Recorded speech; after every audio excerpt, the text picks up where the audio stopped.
Some arguments are just dumb. Why or why not something is quote unquote news might be one of the dumbest. This is because whether you prefer the prescriptive, what should be the news, or the descriptive, what is the news, both are in the eye of the beholder.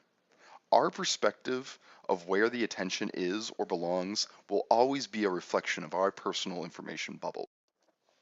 There's this concept in media called the Overton window. Within a certain window are the range of policies and ideas acceptable in the current climate of public discourse that you or the media or politicians or whoever can put forth without being labeled too extreme by the general public. You might frame a debate over speech being politically correct or not. News media was once just a few nightly broadcasts in the local paper. Roughly locating the center of public discourse back then was not much of an issue. But personal media bubbles today are completely unique to the individual. The bombardment of news sources and channels makes it easy for the view out one person's window to look very, very different than someone else's. So how do we even define reality in this climate? Where do we begin the conversation when one person's perception is radically different than the other? The influence traditional gatekeepers and institutions once had to define the bounds of discourse is now contested on every front.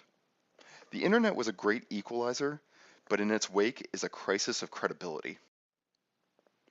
If no one can claim authority anymore, by what means can we orient the conversation? Our best tool is probably polls, but those have serious limitations. They can't provide a nuanced understanding of what the public is thinking.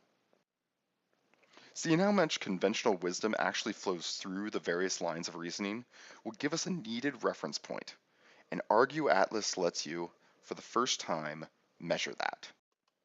Every contour of the landscape of public discourse, laid bare in detail, comparable by equal measure, with no need to speculate. What we're enabling is something completely new, akin to cartography, but for discourse. We find ourselves lost as a society in a wilderness of valid and invalid ideas. So really, making a map should be the most obvious solution. We have a whole universe of information that's now available to us at our fingertips. We can either make sense of it all, or it will consume us.